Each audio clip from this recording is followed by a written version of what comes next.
Guys, today's Tuesday. I think it's the 14th, December. We just beat Darksiders 3, or Darksiders shit. We beat Dark Souls 3 this morning at like, it was around like late last night, I guess. It was the next day. It was like 1:30 or 2 in the morning or something like that, right? Short version is I basically went to sleep super early yesterday, and then I woke up late last night. Okay. Why, Dev, why did you beat the game late? That's why. Anyway, so I want to give a clean review, as straightforward as possible, on Dark Souls 1 through 3, okay? And I've been having this, like, mentally, like, checking off boxes in here, and just giving you guys a rundown on it. I'm going to try to stay true to, like, okay, this is 1, this is 2, this is 3, and then go from there and kind of mesh them together. But we're probably going to bounce around a little bit. That's just, hey, that's just how it's going to be, okay? Don't expect me to hit all those boxes back to back. Anyway, Dark Souls 1. Now, Dark Souls 1, I ended up playing the first probably 3 bosses 4 times in a row over the past 5 years, okay? And then come 3 weeks ago to a month ago, I think it was about 3 weeks ago, I beat Dark Souls 1, played through the whole thing. Oh my god, is that game fantastic. There's a reason why there's a cult following behind it. The series as a whole, and it's really starting to, like, check off a lot of boxes that I didn't know I needed to check off. One is the world feels vast, it feels whole, and it really just, it brings everything together that you would expect and want from an open world game, for me. And for I would assume a lot of people, right?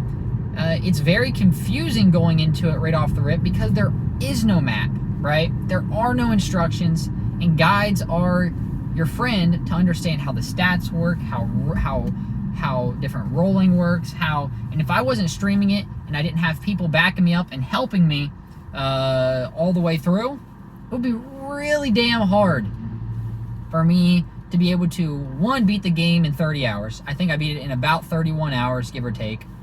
And 2, enjoy it as much as I did. And as I was on this journey playing through the first game, I was also watching some guides on like how to build a strength character, right? Or how much vitality, what is the soft cap to health and to strength and all these different boxes, right? How does parrying work? How does shield break work? All these different things. And by the end of 1, I felt comfortable with the game systems. And I also was extremely pleased and happy with being able to accomplish and beat these different bosses, right? Now, mind you, I wouldn't wholeheartedly recommend going 1 through 3 in a row in a month, right? To each their own. Me, I had it as sort of a goal, because once you do that, they start to blend together a little bit. 1, 2, and 3 do. 2 is a little bit different because the game, and I'm going to talk about 2 in a sec. 2 is a little bit different because of how the game is designed and set up differently from 1 and 3. 1 and 3 are pretty similar in a lot of ways. 2 feels like Dark Souls, but it feels more like a PlayStation 2 game. I'll explain, okay? I'll explain. Give me a sec. And the art style of 2, it's really weird. It's really weird. So, my Dark Souls 1, I give it a solid, I'd probably say an 8.5. Wholeheartedly 8.5.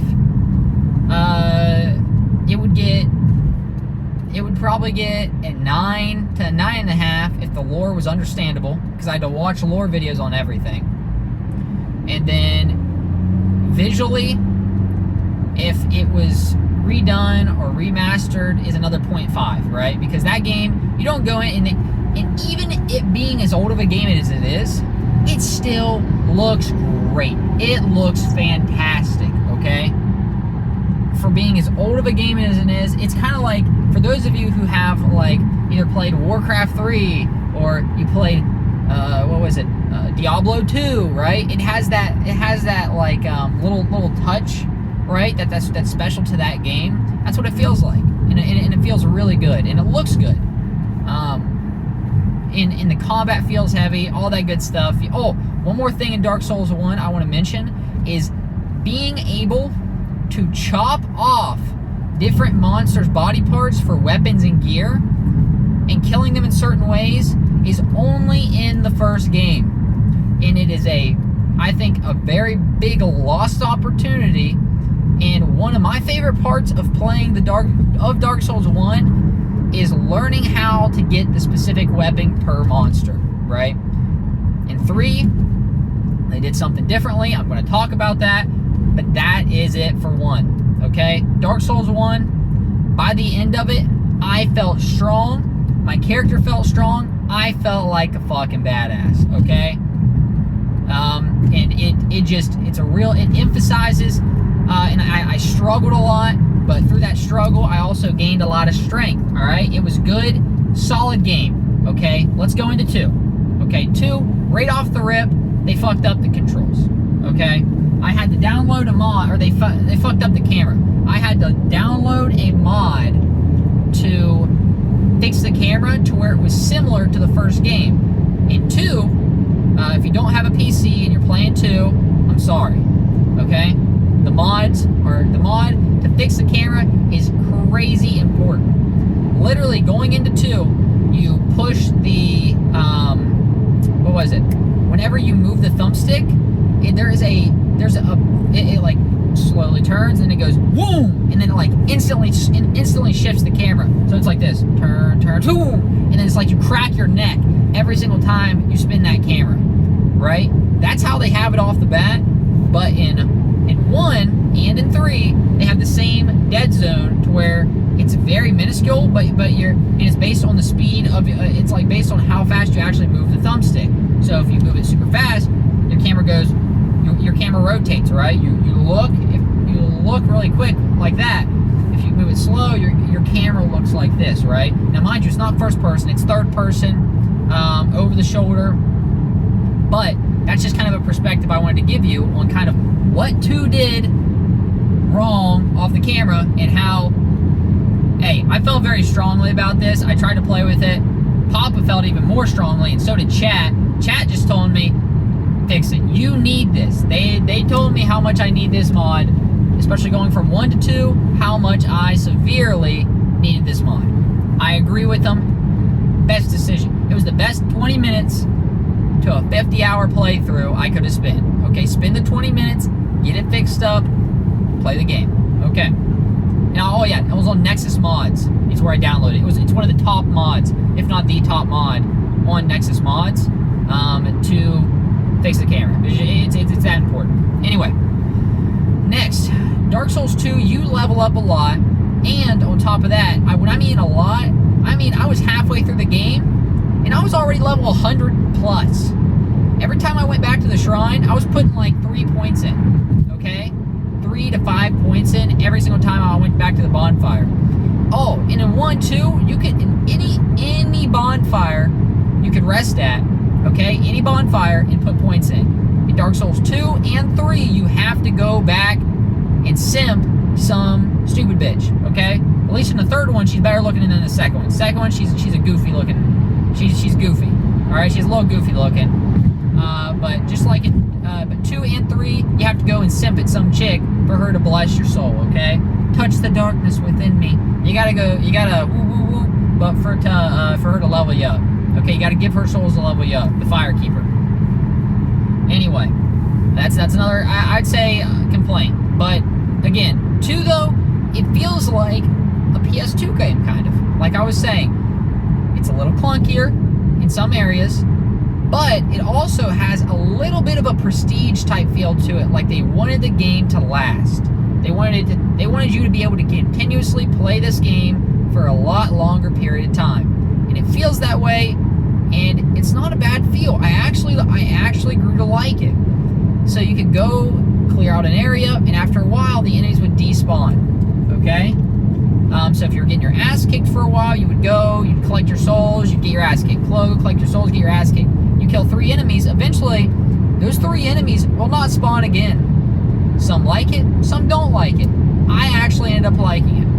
And then it gave you the opportunity, you could get this, I forget what it was called, some type of effigy, or it was like a kindling fire, something like that. And you would burn it in the fire, and it would reset that zone in Dark Souls 2. And within that zone in Dark Souls 2, the enemies would level up, you'd get more souls from it, they'd be stronger, and the bosses would reset as well. And some of the bosses actually had different levels of gear, plus 1, 2, and 3 gear to upgrade the current versions of your gear, which was super cool, right? Again, they took away the whole thing where you cut off a tail or you kill a monster in a certain way to get a certain piece of gear. Don't like that. Don't like it in 3 as well, but they did it, okay? But again, they did something in 2 that they don't have in 1 or 3, and it felt very good. I liked it a lot. Some didn't. Some do, some don't.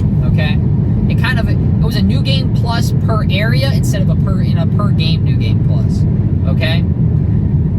All right. So let's talk about some of the dislikes.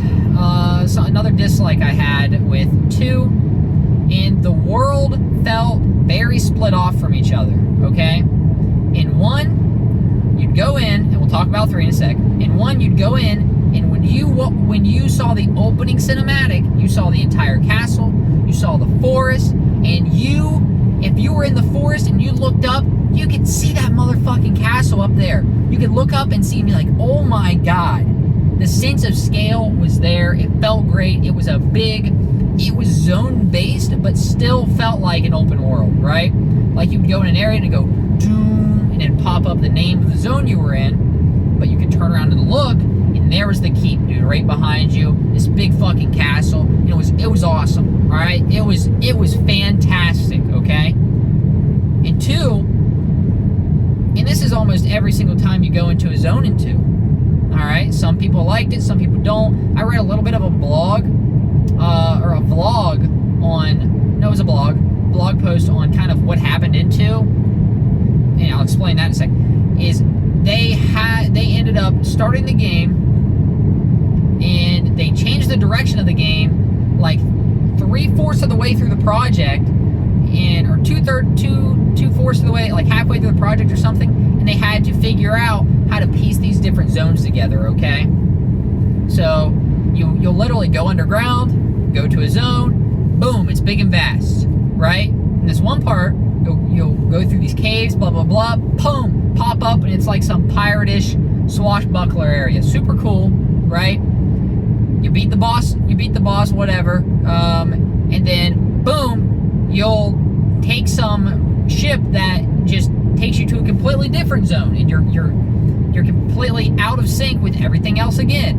And this is a repeat over and over again. And I would say 90%, 80% is you have to take these different tunnels and pathways that kind of stretch out and branch you away from everybody, all these different zones. And it made the world feel a lot smaller, right? In retrospect, this world, okay, here we go. I spent 33 hours, I think, in 1. I spent 52 in Dark Souls 2, and I spent 38 in Dark Souls 3, okay? Dark Souls 2 is really fucking big, dude. It's big. Very big, okay? But it doesn't feel big is the issue, okay? I should say the game is long, but doesn't feel big in a sense of scale. And it's something they ended up fixing with 3. But Dark Souls 2, I'm going to have to give it a 7.5, okay? You can smash the number in the comments. You can, Dev, you're stupid. You're a big old dummy. I know, okay? Look, that's why the opinion's out there. I played through the DLC as well for 1, 2, and 3. We're going to get on the points, okay? Okay. The Dark Souls 2 DLC, by the way, what was it? Scholar of the... I vaguely remember what the DLC is. For me remembering what it was awesome. I'm pretty sure the 2's DLC felt better than the game. if I remember right. I obviously don't. One of them was really cool. It was the painting, if I'm not mistaken. The other one I don't fully remember. It's okay. Alright. Dark Souls 3. Again, 7.5. I gave 8.5 for Dark Souls 1. 7.5 for Dark Souls 2.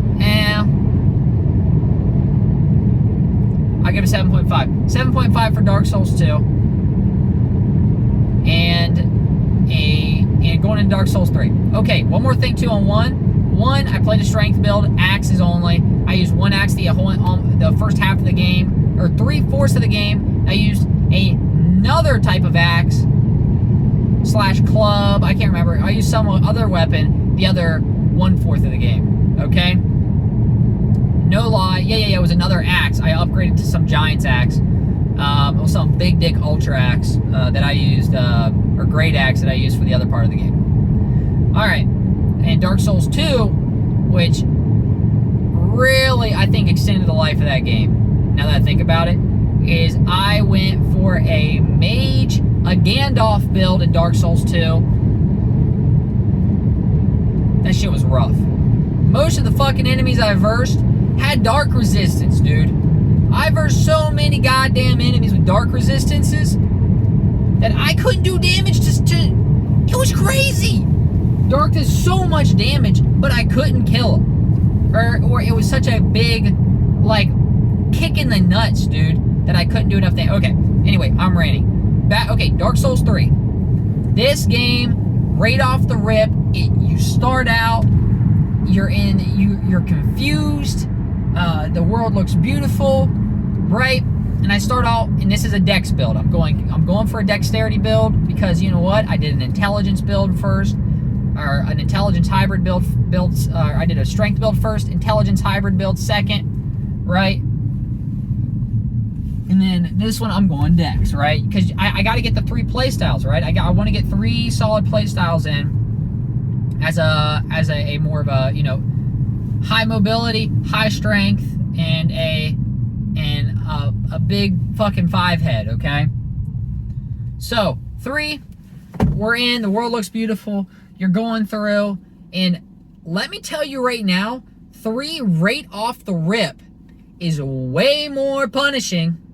Like, you verse a boss right at the beginning of 3, that is noticeably harder than 1 and 2's boss. Noticeably harder. If 3 was your first game, goddamn, you got your shit pushed in, okay? And this is not a game. And I beat the boss on 4 tries, I think, 3 or 4 tries, something like that. But this game is not an easy one, I would say, to start out with. I think 1 is the easiest to start out with, still super punishing, and then 2, you kind of got to relearn a little bit. It's kind of dumb. And then 3 going into it, maybe one of the harder games. And on top of that, I think they got better at balancing in 3, where in 1,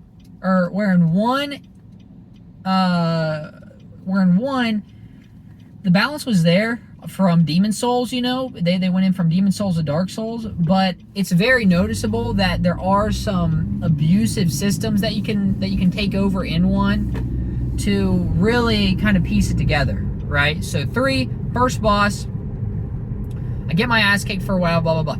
You go into the first area, you meet all these people, you now have another town hub, just like in 2. In 2, you would go around the world, you'd meet people, you'd pull them back to your town hub. I love that a lot. 3, same thing. You go around the world, you meet people, you bring them back to your town hub, okay? The quest to find these 5 fire link kindling people so you can light the fire or some crap like that. Again, lore is shitty in all 3 games. The lore in general is fantastic, but it's fucking shitty presentation, okay? They make you, they have people, luckily there is a huge following on YouTube of people solely dedicated to putting these pieces together. And not just this game, but in Destiny as well. Okay, Destiny has another problem with this as well. Bungie likes to put all the pieces together like that, just like Dark Souls. Different rant, different day. Dark Souls 3 did the same thing. I'm at the shrine, you meet people, blah, blah, you pull in. Right off the rip, I have high luck, by the way, with this Dexterity Thief. I picked Thief as my first class, and I am able to get a ton. I don't know if it's because of the increased luck chance, improved luck chance, or what it is, but I am able to get a noticeably large amount of shards, a small Titan shard, or Titanite, small Titanite, large Titanite, chunky Titanite, and slat. Like, all of them, or the first two, small and large, I was getting a shit ton of them, okay? And this was super beneficial because I was able to test out multiple different weapons in this playthrough. I ended up finding these swords called the Cell Swords, I think it's Cell Swords, Dual Blades, or Cell Dual Blades, something like that. I loved it. I'm not going to discount it. I looked up what a tier list was of solid weapons, solid weapon choices, blah, blah, blah, and these were on A. And goddamn was it fantastic. I loved it. It was super fun playing with them. I used this one sword that I ended up using for probably the first, I'd say 10 hours of the game, was 5 to 10 hours, was this Utachi samurai type sword I used. And it was awesome. It was super cool, and you got it from the first area, actually. And it's actually a tier starter weapon, if I'm not mistaken. It's something like that. And these are just, obviously, like, people's tier lists. And then going into it, I ended up finding the spell dual blades, or cell dual blades. Shit, I can't remember. But I got that and played through that. The bosses felt good. The zones felt good. It felt like everything was large and connected. Still not as much as 1, but everything looked big and grand, and it felt amazing. Okay? I don't know if it's just my love for 1 that would really just... I really liked 1 a lot. Huh. But maybe it's because it was my first one. But 3 was phenomenal. It looked great. It felt great. They worked out any small bugs. And they fixed the way that combat feels. They increased movement by like 15%. So the game was a little bit faster. It's at a solid 60 frames. I don't think it goes any higher. That's not a bad thing. It's fine, especially for that type of game. PvP is really fun too. It's not as good as Dark Souls 2, I want to say. I really liked 2's PvP, surprisingly. Like, a lot of 2 had a better PvP than 3 did for me. Just because in 3, people just would continuously roll away. They would just keep running and running and running. Now, that was in the open world PvP. There's eventually, you get to the point in 3 where there is arena-based PvP, and I did one of those, and it was fun. It was a lot of fun because it was literally a circle arena on top of a castle, and you just fought each other on top of the castle. That's it. Easy. You don't got these bitches running away from you. The Covenant system in 3 is cool, but I liked 2's Covenant system better. 3's, I only ended up finding 3 Covenants in Dark Souls 3 from just me adventuring and looking around. I think they're a little bit more hidden and disguised. But in 2, it's very noticeable which different Covenants are what and like how to activate them. 3 is a little bit more hidden. And it may be the strong sense of end game progression that they really pushed into. But I mean, that was that. So let's go into the 3's DLC. At this point, there was one hidden area in 3 that I ended up getting to. Everybody needs to make sure they do the hidden area in Dark Souls 3, which is it's called Path of the Dragon, the Path of the Dragon Covenant. Look that up. Super cool. It's really cool. It's a really cool zone, and probably one of my favorite zones in 3. That, or there is a snow zone as well. It's like 15 or 20 hours into the game, give or take, which is, it's beautiful, man. It is so beautiful. God, it looks amazing. I can't get over. God. Anyway, we'll get back at it. DLC. There's a painting DLC in 3. I beat it 2 days ago. That shit was ass. I didn't like it. Didn't like it. If I had to verse, look at me. I had to verse a solid between 2 to 8 enemies at once, all the time. Not sometimes, all the time. Okay? It drove me nuts. And on top of that, for this zone, I had to do a full respec. Okay? I'm still a dex build, but instead of splitting between dex, and I had to basically drop my armor to increase my armor capacity, to increase my health and my endurance, and learn how to dodge better. But in a side note, I ended up having to leave that zone. Then I went over to that Path of the Dragon zone, and I ended up doing the second DLC before I went back and did the first one. Okay, that's how hard this boss was for me. Yeah, so, and it was a super short DLC. It was probably an hour and a half, give or take. It ended up taking me probably 3 hours because I got dicked on by that boss for an hour and a half. Until right when I did that respec, beat the third DLC, went straight into it. And I beat 3 or 4 bosses in a row, back to back to back, in an hour-long period. And they were all final bosses. So the Path of the Dragon boss, the DLC 1 boss in 3, and the DLC 3 boss, and both the DLC 1 bosses, and the big boss in DLC 3, or in DLC 2, I'm sorry. So DLC 1, okay, recap. DLC 1, I beat both those bosses. DLC 2, I beat the big dick boss in that. And in the main game, I beat the hidden boss, Path of the Dragon, and I beat the final boss. All those guys within a 4-hour stream, going through the zone, all that stuff. It was fantastic, okay? But that was kind of like a flex that happened, and it was a good night. It was a really good night a couple nights ago. We big dicked a ton of stuff. Sam is gonna have a ton of content to make stuff on for that. But anyway, all that ended up happening. Shoot, man. Guys,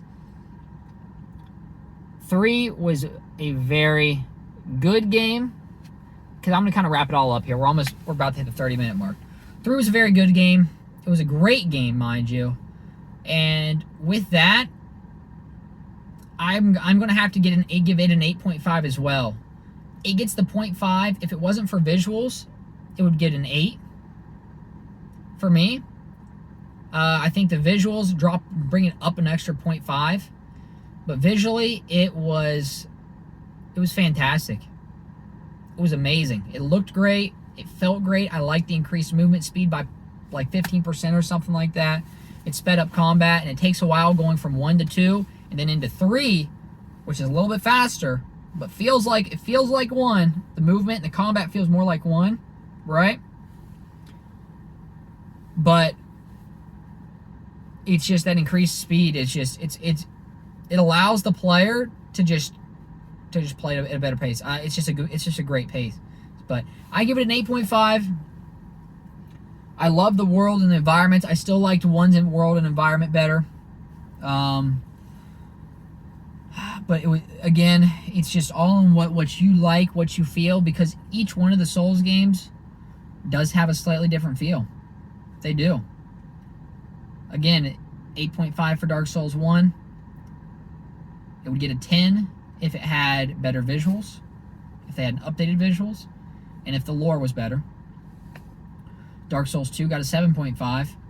It had a lot of growing to do, okay? It just wasn't for me. There's a whole cult community behind 2 alone, and they do not like 1 and 2. It is what it is. Okay? Dark Souls 3, I give it an 8.5 as well. Between gameplay and the world design and everything like that, gets an 8. Gets that extra 0.5. Comes from visuals. Alright? That's my review. Understand that all your opinions are wrong and mine's right. I hate to tell you this, but that's fact. In all seriousness, though, drop a comment below if you have any suggestions, have any input on my review. I know it's a long talk. I'm 31 minutes in almost of just talking about Dark Souls 1 through 3. But it's something that I'm going to start doing whenever I beat a game. It's something that needs done, and an honest... This is a gamer's... I am not a writer. I stream and play games. This is my review. Okay? Don't expect quality point by point. I'm jumping around. Okay? Welcome to the chaos, boys and girls, because this is where it's at. Okay? Twitch.tv/SinFizzy. At SinFizzy on Instagram and Twitter. On Twitter, I retweet a lot. I post in and give everybody thumbs up, pats on the back, slaps on the buns for good jobs. On Instagram, I post some clips from my Twitch, and I also post out full bodies. Relax. It's workout stuff. I work out, and I feel good. Try to look good. All right, helps a lot. Feel good, look good, be better you, all that good stuff. But that's about it. I've got two videos, at least two videos of gameplay a week on top of these. Have a fantastic rest of your day, guys. Peace out.